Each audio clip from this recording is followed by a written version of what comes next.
This week, how did the Pope celebrate Easter? Who went to the places the Pope wanted to go but couldn't? And why is the Vatican Bank making headlines again?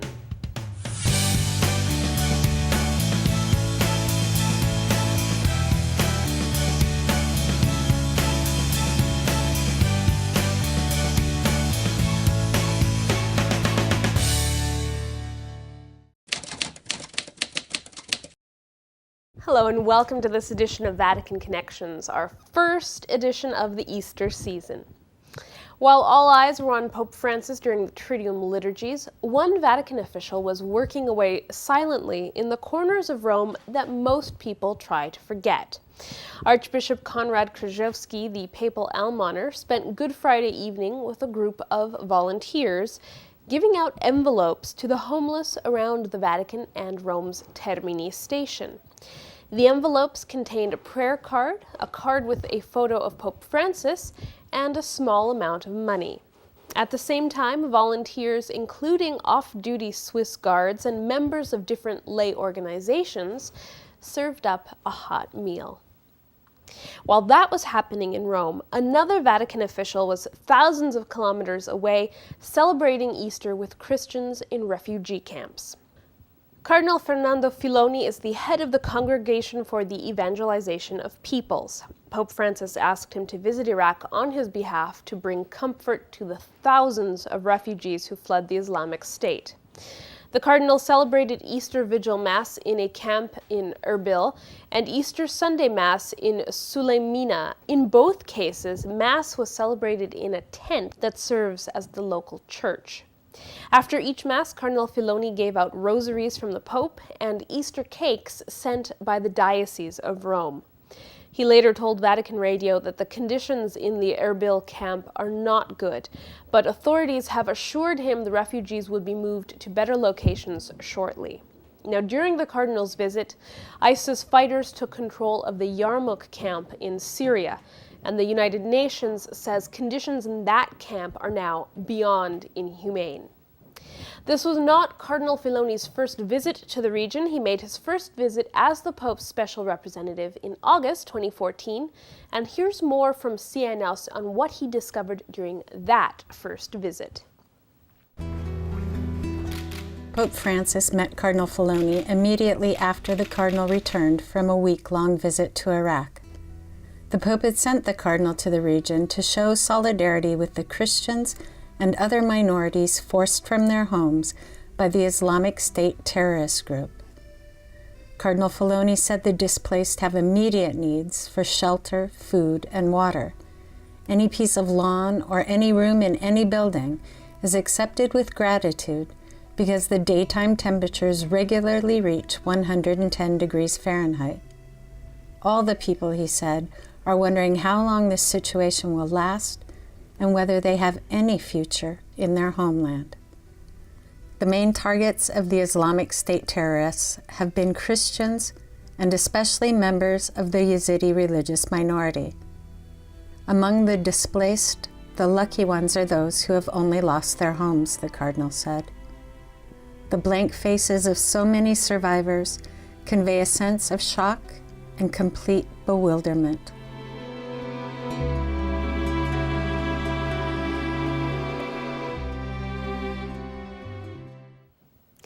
The Vatican Bank and Italian financial authorities have signed an agreement requiring them to share financial information with each other as far back as 2009.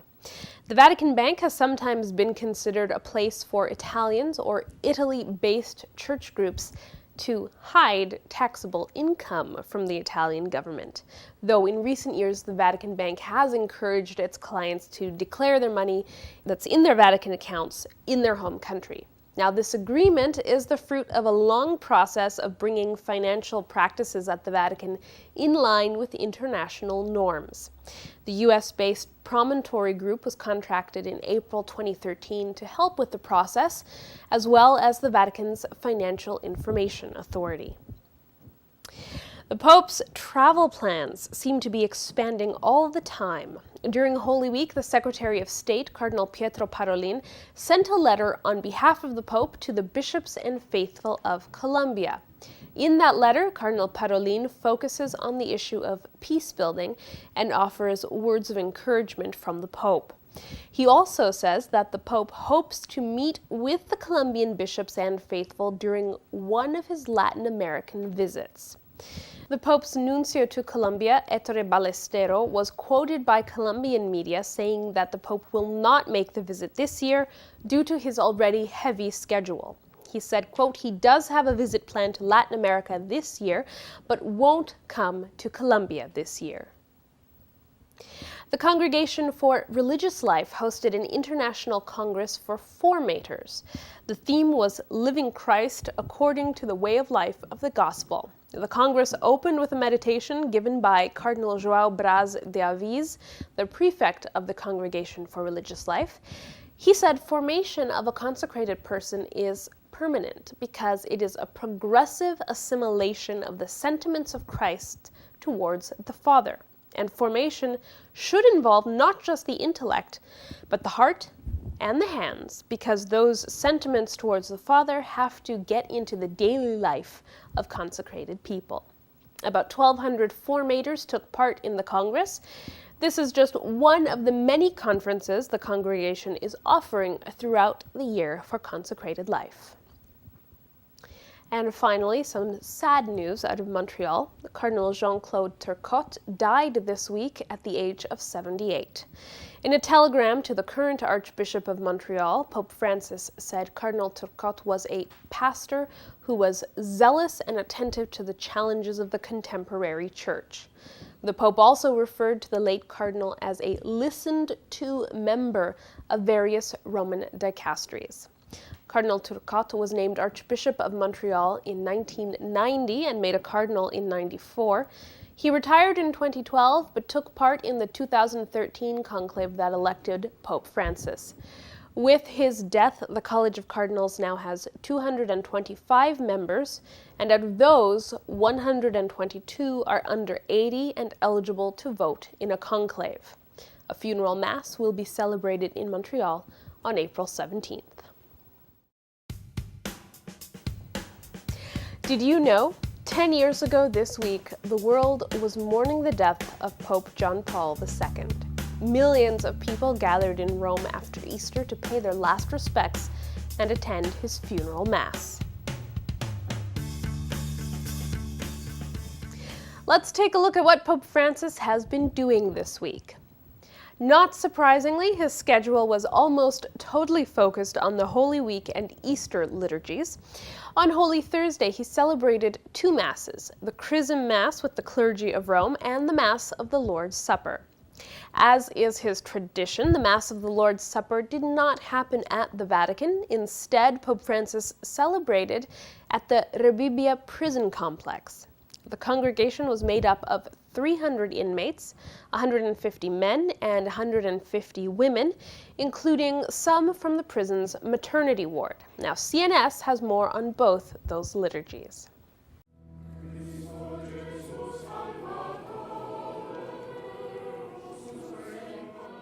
La stanchezza dei sacerdoti. Sapete quante volte penso a questo, alla stanchezza di tutti voi? L'immagine più profonda e misteriosa di come il Signore tratta la nostra stanchezza pastorale è quella che avendo amato i Suoi, li amò sino alla fine. La scena della lavanda dei piedi. Mi piace contemplarla come la lavanda della sequela. Il Signore purifica la stessa sequela. Egli si coinvolge con noi, si fa carico in prima persona di pulire ogni macchia, quello smog mondano e untuoso che ci si è attaccato nel cammino che abbiamo fatto nel suo nome.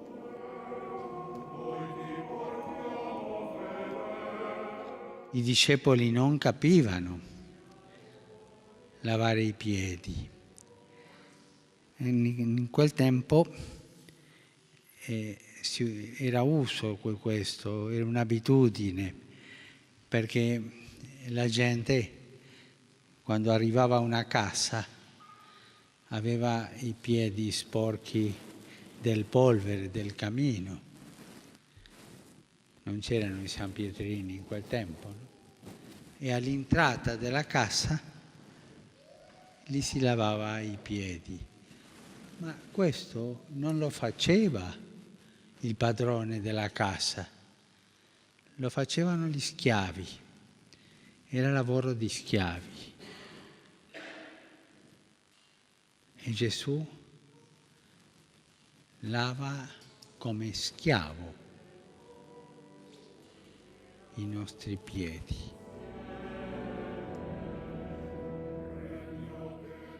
Il Signore quando ci lava i piedi, ci lava tutto, ci purifica, ci fa sentire un'altra volta il suo amore. E io laverò oggi i piedi di 12 di voi, ma anche io ho bisogno di essere lavato dal Signore. E per questo pregate durante questa messa perché il Signore anche lavi le mie sporcizie, perché io diventi più schiavo di voi, più schiavo nel servizio della gente, come è stato Gesù. Pope Francis led the celebration of the Lord's Passion on Good Friday. In keeping with another Vatican tradition, the preacher of the papal household gave the homily. Later that day, the Pope attended the Stations of the Cross at Rome's Colosseum. CNS brings us a look at that.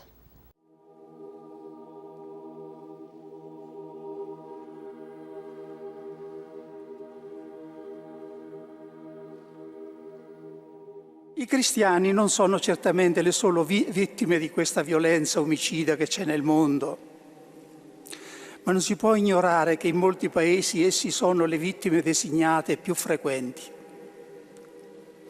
È di ieri la notizia di 147 cristiani trucidati dalla furia jihadista degli estremisti somali in Kenya, in un campus universitario, quindi di giovani.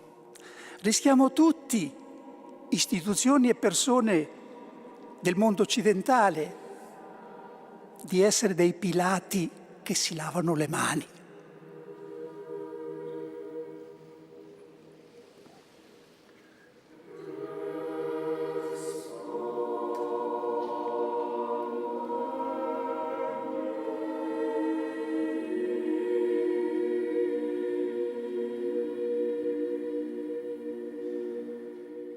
Vediamo ancora oggi i nostri fratelli perseguitati, decapitati e crocifissi per la loro fede in te, sotto i nostri occhi o spesso con il nostro silenzio complice.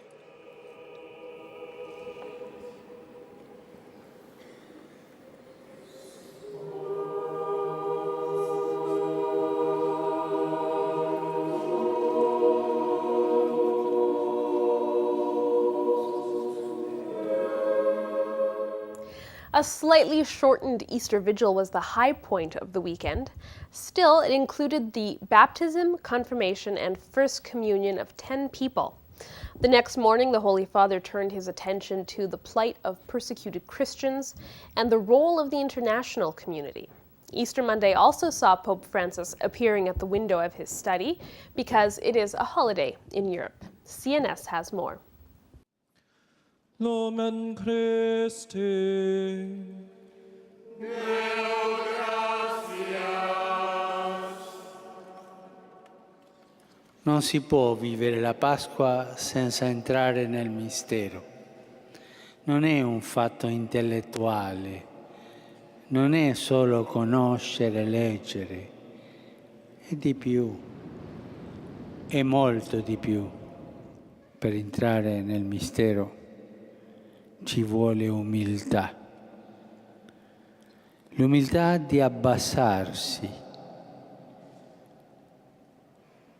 di scendere dal piedestallo del nostro io tanto orgoglioso, della nostra presunzione.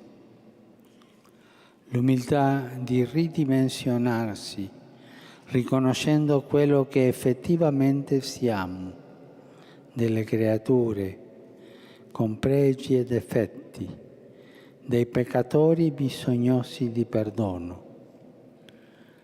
Per entrare nel mistero ci vuole questo abbassamento che è impotenza, svuotamento delle proprie idolatrie, adorazione. Senza adorare non si può entrare nel mistero.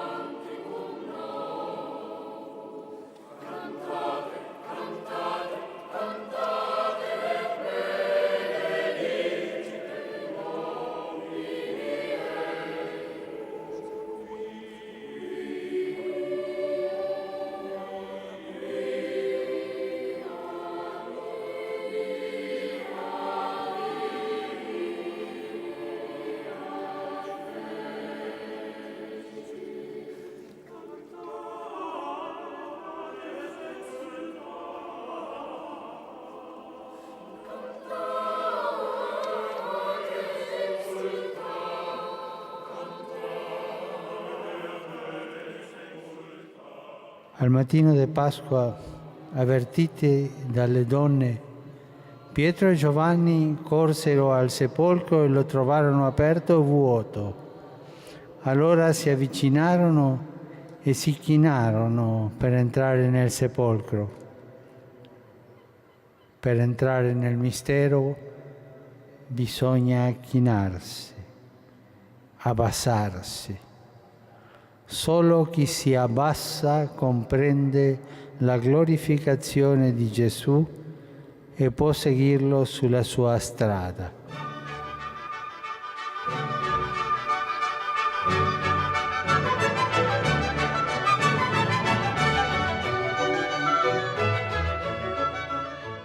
Cristo è risorto e in Lui, per il battesimo, anche noi siamo risorti. Siamo passati dalla morte alla vita, dalla schiavitù del peccato alla libertà dell'amore.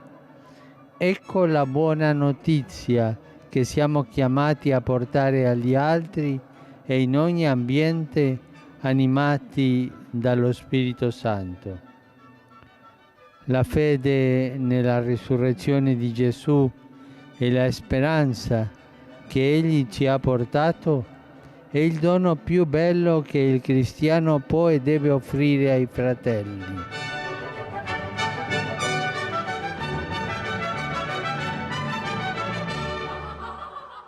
The next time we saw Pope Francis was at the general audience on Wednesday. Just as he promised before Easter, he dedicated this week's catechesis to children and the things that can destroy their childhood. CNS gives us a look at his catechesis.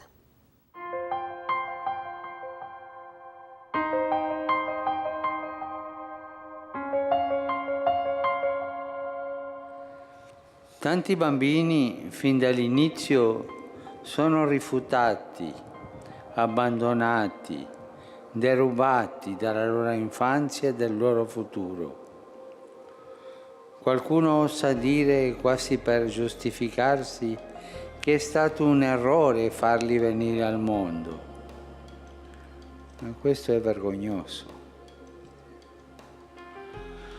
Non scarichiamo sui bambini le nostre colpe, per favore. I bambini non sono mai un errore.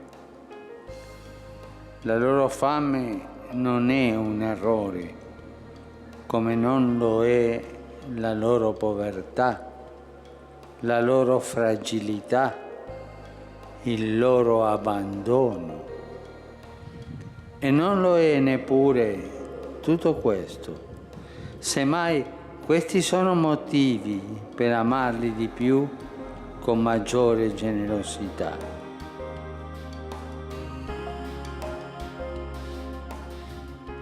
Ogni bambino emarginato, abbandonato, che vive per strada mendicando e con ogni genere di espedienti, senza scuola, senza cure mediche, è un grido che sale a Dio e che accusa il sistema che noi adulti abbiamo costruito.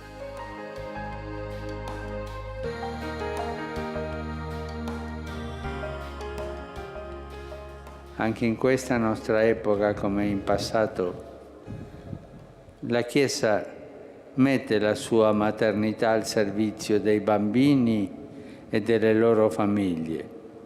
Ai genitori e ai figli di questo nostro mondo porta la benedizione di Dio, la tenerezza materna, il rimprovero fermo e la condanna decisa.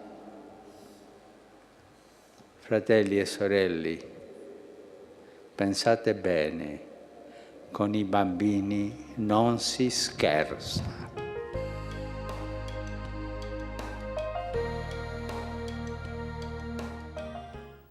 On Thursday, the Pope met with the Patriarchal Synod of the Armenian Catholic Church.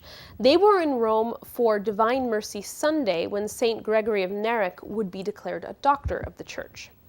During the audience, the Pope not only referred to St. Gregory of Narek, but also recalled the victims of the genocide 100 years ago. He said the history of suffering of the Armenian Catholic Church is a via crucis, but also contains seeds of the resurrection. Pope Francis also recalled Pope Benedict XV, who intervened to ask Sultan Mehmet V to stop the massacre of Armenians. And the Holy Father met with the President of Slovakia, Andrej Kiska. The Vatican press office said in a statement the meeting was cordial and took place just after the 25th anniversary of the restoration of diplomatic relations between the Holy See and the Slovak and Czech republics. The Pope and the President spoke about the international situation, challenges in the Middle East, and the dignity of the human person.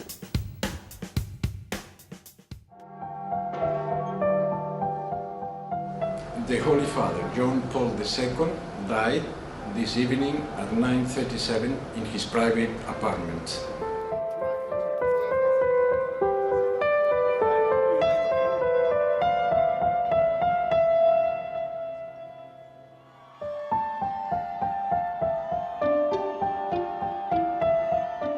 Domani cade il 10° anniversario della morte di San Giovanni Paolo II. Lo ricordiamo come grande testimone di Cristo sofferente, morto e risorto, e gli chiediamo di intercedere per noi, per le famiglie, per la Chiesa, affinché la luce della resurrezione risplenda su tutte le ombre della nostra vita e ci riempia di gioia e di pace. Sia lodato Gesù Cristo. That's all for Vatican Connections. Join us again next time for more of what's going on at the heart of the Church. As always, you can follow us on Twitter or Facebook or watch us on demand on Roku. From everyone here, thanks for watching. See you next time.